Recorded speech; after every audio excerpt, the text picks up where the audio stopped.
Hello friends, आप देख रहे हैं स्क्रीन पर आदिकालीन साहित्य के अगली सीरीज के 50 प्रश्न। कल हमने जो है आदिकालीन साहित्य का अभ्यास पुनरावृत्ति प्रश्नों के माध्यम से शुरू की थी। तो आज की वीडियो में जो है 50 अगले प्रश्न मैं आपके सामने लेकर आई हूं जो आदिकाल से संबंध रखते हैं। कुल 200 प्रश्न लाने का वादा मैंने आपसे किया है।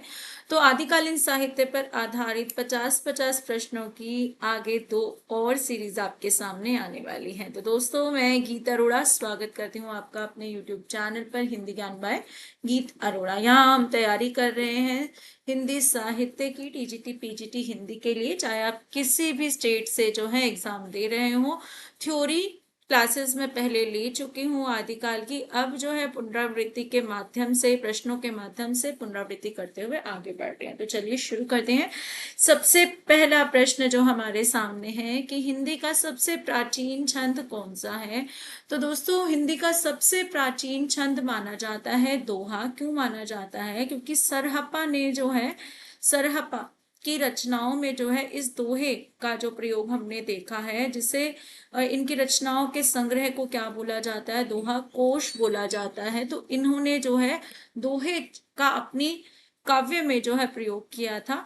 ठीक है। इसके बाद जो है सरहप्पा, आपको पता होगा, सिद्ध साहित्य से संबंध रखने वाले जो कवि माने जाते हैं, धार्मिक ग्रंथों से संबंधित कवि माने जाते हैं।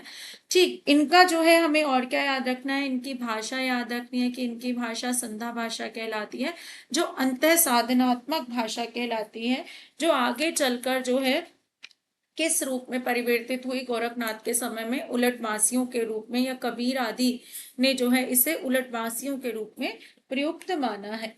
ठीक है। इनका जो है एक चीज और याद करनी है कि इनका जो साधना का स्थान था, श्री पर्वत था। ये भारत के पूर्व में जो है अपने धर्म का प्रचार प्रसार कर रहे थे। ठीक है। इन्हें सहजयानी वज्रयान शाखा से संबंधित माना जाता है। आदिकालीन साहित्य के संबंध में कौन सा कथन सत्य है? दूसरा प्रश्न। तो आदिकालीन साहित्य शुद्ध शुद्ध अपभ्रंश में है। आदिकालीन साहित्य शुद्ध हिंदी में है। हिंदी तो नहीं थी उस समय शुद्ध प्रचलित। आदिकालीन साहित्य अपभ्रंश आभास हिंदी में है। आदिकालीन साहित्य शुद्ध प्राकृत में है, जो गलत है। ठीक है। क्या है? आदिकालीन साहित्य अपभ्रंश आभास में है, क्योंकि हिंदी की थोड़ी थोड़ी शुरुआत हमें मिल गई थी। तो यहाँ पर अपभ्रंश का आभास भी जो है रचनाओं में मिलता है। कई कवियों ने जो है आदिकालीन साहित्य की जो 7वीं से लेकर 10वीं शताब्दी तक की रचना है, उन्हें जो है अपभ्रंश की माना है, पर उन पर हिंदी का प्रभाव थोड़ा थोड़ा पड़ गया था। अपभ्रंश को पुरानी हिंदी मानते हुए हिंदी साहित्य का आरंभ 7वीं 8वीं शताब्दी किसने माना है? तो सबसे पहले जो है ना, आपको ये याद रख लेना है कि अपभ्रंश को पुरानी हिंदी किसने कहा है, किसने बोला है। ये प्रश्न कई बार आ चुका है। चंद्रधर शर्मा गुलेरी ने बोला है। कल भी शायद किसी प्रश्न में इनका नाम आया था ऐसे ही। चंद्रधर शर्मा गुलेरी ने जो है अपभ्रंश को पुरानी हिंदी कहा है। ठीक है। तो यही इसका उत्तर है, क्योंकि जब पुरानी हिंदी नाम आ गया अपभ्रंश को पुरानी हिंदी मानते हुए, तो वो कौन है उत्तर? चंद्रधर शर्मा गुलेरी। आचार्य शुक्ल ने आदिकालीन कृतियों पर विचार करते हुए कितने ग्रंथों को प्रमाणिक माना है? ठीक है। कितने ग्रंथों को प्रमाण रूप से जो है प्रमाणिक माना है? तो कल भी आपको याद कराए थे, 12 जो है इन्होंने ग्रंथों को प्रमाणिक माना है। ठीक है। जिसमें 4 जो है अपभ्रंश के हैं और 8 जो है देश भाषा के ग्रंथ माने जाते हैं। ठीक है। तो ये हमें याद रखना है। इसके बाद है अगला। आचार्य रामचंद्र शुक्ल ने आरंभिक काल के जिन 12 ग्रंथों को प्रमाणिक माना है, उनमें से किन ग्रंथों का मूल रूप सुरक्षित नहीं है? यानी कि जिस रूप में वो मिले थे उस रूप में आज विद्यमान हो। तो हमने देखा था, कल भी पढ़ा था कि जो है ग्रंथ हमारा ये पृथ्वीराज रासो, इसका जो है मूल रूप संग्रहित नहीं है। इसके हमें क्या है, 4 संस्करण मिलते हैं। ठीक है। तो एक तो यही हो गया। तो दूसरा क्या है? परमाल रासो है। ठीक है। साथ में पृथ्वीराज रासो और परमाल रासो जो है जगनीक की रचना, इनका जो है मूल रूप अब जो है सुरक्षित नहीं मिलता। आदिकालीन कृतियां जो केवल नोटिस मात्र है, यानी कि केवल उनका होने का जो है नाम मात्र संकेत मिलता है, वो कौन सी हैं? तो वो दोनों कृतियां जो है, एक तो जय मयंक जस चंद्रिका और जो है कीर्ति पताका है। कीर्ति पताका जो है हमारी किसकी है? विद्यापति की है। ठीक है। अच्छा, विद्यापति की कीर्ति पताका और कीर्ति लता दो जो है अपभ्रंश की रचनाएं। अधिकतर जब भी प्रश्न आए कीर्ति पताका के लिए तो नोटिस मात्र या रचना याद रखना है और ये याद रखना है कि अपभ्रंश की है। बाकी की कहानी किसे कहा, ये सब किसने कहा, तो वो कीर्ति लता से ही संबंधित है, क्योंकि कीर्ति लता का जो है काव्य रूप विद्यमान है। ठीक है। जय मयंक जस चंद्रिका जो है किसकी है? मधुकर कवि की रचना है। अगला है आचार्य रामचंद्र शुक्ल ने आदिकाल के द्वितीय प्रकरण को क्या कहा है? तो तीसरे प्रकरण में इन्होंने आदिकाल के वीरगाथा का वर्णन किया और द्वितीय प्रकरण को इन्होंने क्या कहा है? द्वितीय प्रकरण को इन्होंने अपभ्रंश काव्य कहा है। ठीक है। द्वितीय को क्या कहा है इन्होंने? अपभ्रंश काव्य। हिंदी साहित्य के इतिहास में दोहरे नामकरण की प्रवृत्ति किसने आरंभ की? तो वो भी कौन है? हमारे रामचंद्र शुक्ल हैं, क्योंकि इन्होंने जो है आदिकाल नाम को भी जो है मान्यता दी और उसे वीरगाथा काल भी कहा। ठीक है। इसके बाद इन्होंने जो है पूर्व मध्यकाल नाम भी जो है माना और जो है उसको क्या भक्ति काल भी उसको स्वीकार किया। ठीक है। इसके बाद उत्तर मध्यकाल को इन्होंने नाम दिया उत्तर मध्यकाल, लेकिन जो है इन्होंने रीति काल भी नाम स्वीकार किया। ठीक है। इसके बाद जो है इन्होंने जो गद्य काल जो है अपना, ठीक है, जिसे इन्होंने गद्य काल माना कि गद्य काल की शुरुआत हो गई थी, गद्य लिखा जाना था, उसे इन्होंने आधुनिक काल की संज्ञा के रूप में भी स्वीकार किया है। तो ये कौन है दोहरे नामकरण के रूप में? हमारे रामचंद्र शुक्ल जी। अगला है प्रश्न, आदिकालीन काव्य प्रवृत्ति नहीं है, ये हमें बताना है कि आदिकाल में कौन सी काव्य प्रवृत्ति नहीं थी। ठीक है। प्रबंध और मुक्त काव्य की रचना, हाँ, इनके संकेत हमें मिलते हैं। ठीक है। धार्मिक साहित्य की रचना, ये भी हमने देखा है। प्राचीन खड़ी बोली का प्रयोग और वीर तथा श्रृंगार रस की प्रधानता। तो वीर और श्रृंगार रस की प्रधानता तो हमें बीसल देव रासो, पृथ्वीराज रासो में भी मिलती है, क्योंकि पृथ्वीराज चौहान के युद्धों और सभी विवाहों का वर्णन है। तो श्रृंगार और वीर परक दोनों रचनाएं बीसल देव रासो का भी यही है कि श्रृंगार परक रचना है, लेकिन वीर गाथा का काव्य में गिना जाता है। लेकिन प्राचीन खड़ी बोली का प्रयोग जो है हमें जो है आदिकालीन काव्य की प्रवृत्ति दिखाई नहीं देती। ठीक है।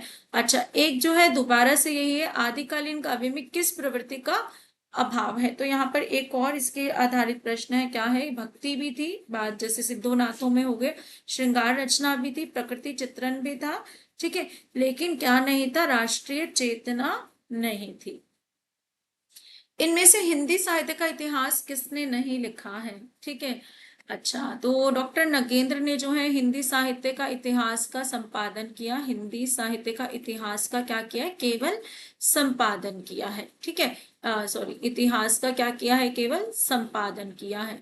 लक्ष्मीनगर वार्ष्णेय ने क्या किया था? उन्होंने जो है गारसा दत्तासी के ग्रंथ का जो है हिंदी अनुवाद किया था। ठीक है। राम कुमार वर्मा ने आलोचनात्मक इतिहास लिखा है, हिंदी साहित्य का और बच्चन सिंह ने क्या लिखा है? हिंदी साहित्य का दूसरा इतिहास लिखा है। तो कौन है जिन्होंने केवल संपादन किया? वो कौन है? डॉक्टर नगेंद्र है। आचार्य शुक्ल के अनुसार हिंदी साहित्य का आविर्भाव कब से माना जाना चाहिए? तो प्राकृतिक की अंतिम अपभ्रंश अवस्था से जो है उन्होंने हिंदी साहित्य का आविर्भाव माना है, क्योंकि इन्होंने अपभ्रंश साहित्य को हिंदी साहित्य में गिना नहीं है।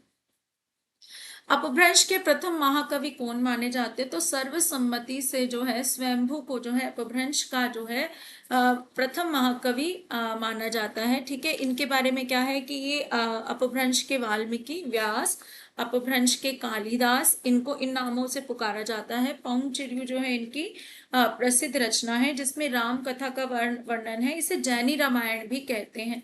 ठीक है। तो ये हमें इनके बारे में याद रखना है। अगला है, आचार्य शुक्ल ने किस साहित्य को सांप्रदायिक शिक्षा मात्र कहकर वीर गाथा काल में सम्मिलित नहीं किया, किंतु हजारी प्रसाद द्विवेदी ने उसे आदिकाल में स्वीकार कर लिया है? तो सांप्रदाय जो थे, धार्मिक संप्रदाय के आधार पर, जैसे सिद्ध और नाथ जो है बौद्ध धर्म से संबंधित है, जैन जो है जैनी संप्रदाय से संबंधित है, तो ये सभी, इन सभी को जो है आचार्य रामचंद्र शुक्ल ने जो है अपने जो है इतिहास ग्रंथ में जो है उल्लेख करने से जो है एक तरीके से मना कर दिया, क्योंकि उनको ये लगा कि सांप्रदायिक शिक्षा मात्र है। ठीक है, इनके आचार्य रामचंद्र शुक्ल ने कई चीजें जो हैं इनके बारे में मानी जाती हैं। जैसे इन्होंने विद्यापति को जो क्या कहा है कि आध्यात्मिक रंग के चश्मे आजकल बहुत सस्ते हो गए हैं, जिनको देखकर गीत गोविंद से जो है प्रेरणा लेते हुए इन्होंने केवल क्या कर दी, अपने काव्य की रचना कर दी। तो विद्यापति को भी इन्होंने कोई इतना महत्व नहीं दिया। सिद्ध साहित्य से तात्पर्य क्या है? तंत्र मंत्रादि द्वारा सिद्धि प्राप्त करने वाला साहित्य, ये सिद्ध साहित्य की प्रवृत्ति रही है। सिद्धि प्राप्त कवियों का साहित्य, सिद्ध धर्म का सैद्धांतिक साहित्य और वज्रयान परंपरा के सिद्ध आचार्यों का द्वारा रचित साहित्य। देखो यहाँ पर इसको समझना जरूरी है। जब पढ़ाया गया था आपको तो बताया गया था कि ये तंत्र मंत्र इत्यादि का सहारा लेते थे। ठीक है, लेकिन कोई भी तंत्र मंत्र इत्यादि का सहारा ले वो सिद्ध साहित्य में तो नहीं आ जाएगा। तो सिद्ध सिद्ध क्यों प्रसिद्ध है? क्योंकि ये वज्रयान परंपरा से निकले थे। ठीक है, तो ये हमें ध्यान रखना है कि वज्रयान परंपरा के सिद्ध आचार्यों द्वारा रचित साहित्य को ही सिद्ध साहित्य माना जाता है। आदिकालीन काव्य धारा में उपलब्ध नहीं है क्या? सिद्ध साहित्य, जैन साहित्य, नाथ साहित्य, ये कौन सा साहित्य? सिख साहित्य, इनको हम भक्ति काल में गिनते हैं। तो ये आदिकालीन साहित्य में जो है उपलब्ध नहीं है। संध्या भाषा का अर्थ कौन सा है? ये कल भी बताया था। संध्या भाषा का अर्थ है अंतः साधनात्मक अनुभूतियों का संकेत करने वाली प्रतीक भाषा। प्रतीकों का इस्तेमाल किया गया है इसमें। कर्कश शब्दों से युक्त भाषा, मधुर शब्दों से युक्त पाली, ये सब नहीं है। सिद्ध साहित्य के संदर्भ में कौन सा कथन असत्य है? सिद्ध साहित्य दोहों और चर्यापदों में है। बिल्कुल, सरहपा ने जो है दोहों की रचना की, दोहों में अपना काव्य लिखा। शबरपा जो उनके शिष्य हैं, चर्यापद की रचना की। सिद्ध साहित्य की भाषा पिंगल है, अभी पढ़ा। सिद्ध साहित्यों की भाषा क्या है? संध्या भाषा है, तो ये तो गलत हो गया। सरहपा सिद्ध साहित्य के आदि कवि हैं, बिल्कुल ठीक। सिद्ध साहित्य में सहज साधना का प्राधान्य है, बिल्कुल ठीक। इन्होंने जो है सहज साधना पर बल दिया है। तो कौन सा कथन हमारा जो है यहाँ गलत हो जाता है? बी कथन हमारा गलत हो जाता है। अगला है 84 सिद्धों में प्रथम सिद्ध कौन से हैं? तो अभी है सरहपा माने जाते हैं। 84 सिद्धों में जो है क्या सर्वप्रथम सिद्ध माने जाते हैं। सबसे ऊंचा स्थान माना जाता है लुईपा का। शबरपा किसके? सरहपा के शिष्य हैं और इन्होंने चर्यापद की रचना की है। राहुल सांकृत्यायन ने हिंदी का प्रथम कवि किसे माना है? राहुल सांकृत्यायन ने जो है हिंदी का प्रथम कवि जो है सरहपा को माना है। ठीक है, ये याद रखना है। पुष्य पुंड को किसने माना है? शिव सिंह सेंगर ने माना है। स्वयंभू को जो है अभी हमने राम कुमार वर्मा ने पढ़ा था। ठीक है, देवसेन की जो है रचना का नाम लिया जाता है श्रावकाचार, जो हिंदी की जो है प्रथम रचना मान ली जाती है। सरहपा प्रथम कवि और श्रावकाचार को जो है हिंदी की प्रथम रचना मान लिया जाता है। अधिकांश साहित्य इतिहासकारों के अनुसार हिंदी का प्रथम कवि कौन है? तो इसको भी हमने देखा ही है कि वो कौन है, सरहपा है। अधिकांश इतिहासकारों ने सर्वसम्मति से जो है सरहपा को जो है हिंदी साहित्य का प्रथम कवि माना है। ठीक है, अगला प्रश्न है कि शालिभ्रद सूरी कृत भारतेश्वर बाहुबली रास को हिंदी की प्रथम रचना किसने माना है? तो शालिभ्रद सूरी की भरतेश्वर बाहुबली रास का रचना काल है 1184। ये गणपति चंद्रगुप्त ने जो है इसे पहली रचना और शालिभ्रद सूरी को पहला कवि माना है। हिंदी की प्रथम रचना श्रावकाचार के जो है कवि कौन है? तो वो कौन है? हमारे देवसेन है। पहला कवि सरहपा, क्योंकि उनकी ऐसे कोई जो है एक रचना नहीं मिली। जो आगे जाकर दोहा कोश का संपादन प्रबोधचंद बागची ने किया था, लेकिन जो उस समय जो है रचना पूर्ण रूप में मिलती है वो देवसेन कृत श्रावकाचार है, इसलिए उसे हिंदी की प्रथम रचना मान लिया जाता है। पुष्य या पुंड को हिंदी का प्रथम कवि किसने माना है? तो भी बताया था, शिव सिंह सेंगर ने जो है पुष्य या पुंड को हिंदी का प्रथम कवि माना है। ठीक है, अगला प्रश्न है हमारे सामने कि देवसेन का एक अन्य ग्रंथ कौन सा है? तो देवसेन का एक अन्य ग्रंथ हमारा है दव साहब प्रयास। ठीक है, दब साहब प्रयास, ये तो है शबरपा की, अभी बताया है। दोहा कोश जो है हमारी, इसे सरहपा की रचना माना जाता है। ठीक है, सरहपा की रचना माना जाता है। दब साहब प्रयास का क्या है? द्रव्य स्वभाव, ठीक है, और प्रयास। ठीक है, द्रव्य स्वभाव प्रयास भी इसका एक नाम है। द्रव्य स्वभाव प्रकाश, सॉरी, प्रयास में क्या है? प्रकाश। ठीक है, क्या नाम है इसका? प्रकाश। अगला है चर्यापद के रचयिता, अभी ऊपर बता ही दिया है। चर्यापद के रचयिता कौन है? शबरपा है। ठीक है, अगला है हमारा प्रश्न यहाँ पर कि अवधूत मत का प्रचार या अवधूत मत किसे बोलते हैं? तो अवधूत मत जो है बोला जाता है हमारे नाथ संप्रदाय में। क्या बोलते हैं वो? अवधूत मन चंगा तो कटौती कटौती में भी गंगा। ये क्या है? ये गोरखनाथ की पंक्ति है। इन्होंने अवधूत मत का जो है प्रचार किया था। शून्य जो है साधना का भी इन्होंने जो प्रचार किया। जैसे सरहपा ने महासुखवाद का, तो इन्होंने शून्य साधना, हठ योग हो गया, इनका जो है इससे संबंध माना जाता है। जोई जोई पिंडे सोई सोई ब्रह्मांडे, कल ये पंक्ति आपको मुख्य पंक्तियों में करवाई गई थी, गोरखनाथ की पंक्ति है। अगला है गोरखनाथ के गुरु कौन थे? तो गोरखनाथ के गुरु जो है मत्स्येंद्र नाथ थे। इन्हें मीननाथ भी कहा जाता है, ठीक है। और जो है इनके गुरु कौन थे? जलंधर नाथ थे। अगला है गोरखनाथ को पृथ्वीराज समय पृथ्वीराज के समय का बताने वाला विद्वान कौन है? तो गोरखनाथ को पृथ्वीराज के समय का बताने वाला विद्वान कौन है? रामचंद्र शुक्ल जी हैं। वारकरी संप्रदाय का संबंध किस संप्रदाय से है? तो वारकरी संप्रदाय का संबंध जो समझा जाता है वो ये सिद्ध साहित्य से संबंध समझा जाता है। 84 सिद्धों में सबसे ऊंचा स्थान किसका है? तो वो है लुइपा का है, ठीक है। सबसे महापंडित कौन है? कणप्पा माने जाते हैं कर्नाटक के। आदिकाल में चरित्र काव्य सर्वाधिक किस साहित्य में रचे गए हैं? तो आदिकाल में सर्वाधिक चरित्र काव्य जो है जैन साहित्य में रचे गए हैं, ये आपको याद कर लेना। अभिमान मेरु किसे कहा जाता है? तो पुष्पदंत ने स्वयं को अभिमान मेरु कहा है, ये हमें याद रखना है, ठीक है। स्वयं को क्या संज्ञा दी है? अभिमान मेरु की संज्ञा दी है। इसके बाद जो है यहाँ पर प्रथम जैन कवि कौन से हैं? प्रथम जैन कवि माना जाता है देवसेन को ही माना जाता है, क्योंकि इनकी रचना जो है श्रावकाचार प्रथम रचना मानी जाती है। तो प्रथम जैन कवि जो है इन्हीं को माना जाता है। प्रबंध चिंतामणि के रचयिता कौन है? तो प्रबंध चिंतामणि जो है मेरु तुंग की रचयिता है। मेरु मतलब अगर आप इसको देखें ध्यान से, मेरु मतलब हमारी मतलब याद करने का तरीका बता दूं, मेरु दंड हम बोलते हैं ना हमारी रीढ़ की हड्डी को। तो मेरुदंड जिसका होगा वही तो अच्छा प्रबंध कर पाएगा, अच्छे प्रबंध की चिंता कर पाएगा, है ना। तो इस तरीके से इसको याद कर लीजिए। अगला है कुमारपाल प्रतिबोध किसकी रचना है? तो कुमारपाल प्रतिबोध जो है सोमप्रभ सूरी की रचना है। देवसेन के श्रावकाचार, धर्मपाल की भविष्य कथा, जिनका भविष्य जिनके पास धन होगा उनका भविष्य अच्छा होगा, भविष्य कथा। उद्यतन सूरी की जो है उक्ति व्यक्ति प्रकरण।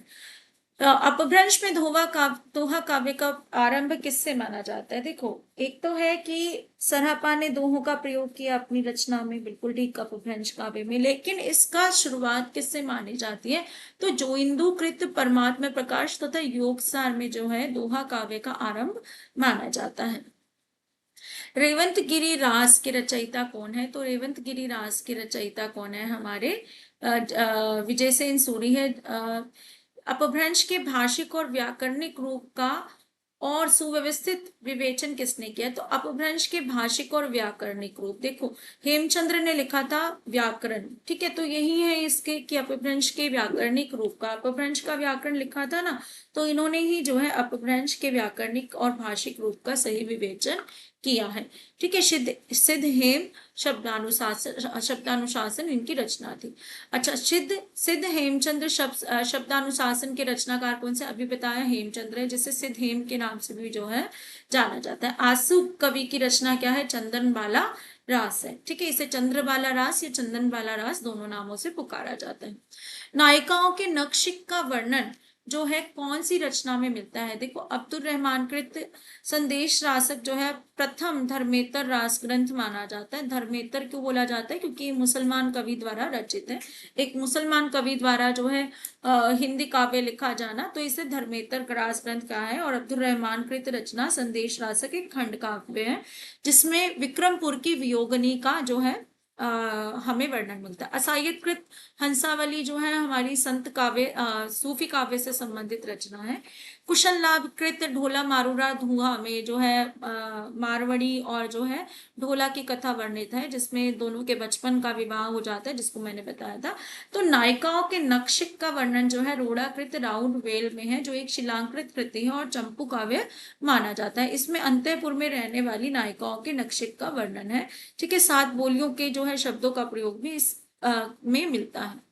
पुरुष कहानी हो कहाँ जस पथावे पुन, ये थोड़ी सी स्पेलिंग एरर हो गए हैं। पुरुष कहानी, कहानी लिखा है ना, कहानी कहाँ है, किसे बोला जाता है, कहानी बोला जाता है कीर्ति लता को। तो ये किससे संबंधित है, विद्यापति से संबंधित रचना है। अगला है साहित्य का इतिहास दर्शन, पहले भी बताया था। जब जैसे इसके हैं नलिन विलोचन शर्मा, लोचन और दर्शन से जो है इसका नाम याद रखना है। जैसे वैज्ञानिक इतिहास किसने लिखा है, हमारा गणपति चंद्र गुप्त ने लिखा है। रामचंद्र शुक्ल ने हिंदी साहित्य का इतिहास लिखा है। इन्होंने भूमिका, हिंदी साहित्य की भूमिका, हिंदी साहित्य का आदिकाल और हिंदी साहित्य का उद्भव विकास लिखा है। ऐसे ही धीरे जो है कई इतिहास ग्रंथ जो है आपको याद कराए गए थे, जो पहला जो कक्षा थी उसमें, तो आप याद कर सकते हैं। वैसे इतिहास लेखन की सबसे अविकसित पद्धति कौन सी है, तो सबसे अविकसित पद्धति जो है वर्णानुक्रम पद्धति है। ठीक है, समाजशास्त्रीय पद्धति तो कोई है नहीं, वर्णानुक्रम है जिसमें वर्णों के अनुसार किसी भी कवि को किसी भी समय के साथ डाल दिया जाए तो ये सही नहीं है। ऐतिहासिक चरित्र काव्य किसे माना गया है, तो ऐतिहासिक चरित्र काव्य माना गया है कीर्ति लता को, जिसमें महाराज शिव सिंह के जो है युद्धों का वर्णन जो है विद्यापति ने किया है। ठीक है, कीर्ति पताका जो है नोटिस मात्र है, ये याद रखना है। पदावली जो है मैथिली भाषा में जो है रचना है विद्यापति की, जिसमें राधा और श्री कृष्ण को नायक नायिका के रूप में लिया गया है, और इसी के लिए रामचंद्र शुक्ल ने आध्यात्मिक रंग के चश्मे बहुत सस्ते हो गए हैं कथन जो है प्रस्तुत किया है। आदिकाल की चंपू काव्य कृति किसकी है, तो आदिकाल की चंपू काव्य कृति है रोड़ा कवि द्वारा रचित राउल बेल, जिसको जो है एक शिलांकृत कृति है। ठीक है, मालवा के जो है राजा की शिलाओं पर इसका वर्णन है। अगला है यहाँ पर शिलाओं पर लिखा हुआ काव्य कौन सा, अभी बताया राउल वेल है, रोड़ा कवि द्वारा रचित है। 63 शलाका पुरुषों के जीवन का वर्णन हुआ है, तो किसमें हुआ है, ये पुष्पदंत की रचना है महापुराण, जिसे 63 महापुराण के नाम से भी जाना जाता है। 63 शलाका पुत्रों के पुरुषों के जीवन का वर्णन इस रचना में इन्होंने किया है। ठीक है, तो ये रहे हमारे 50 प्रश्न। आगे आने वाली कक्षाओं में मुझे उम्मीद है कि आगे जो 100 प्रश्न और आएंगे 2 कक्षाओं में, आदिकाल आपका पूरा अच्छे से प्रिपेयर हो जाएगा। तो साथ बने रहिए और जो है अपनी तैयारी करते रहिए। वीडियो अच्छा लगा हो तो कमेंट लिखकर जरूर बताना और प्लीज शेयर जरूर करिए। Thank you.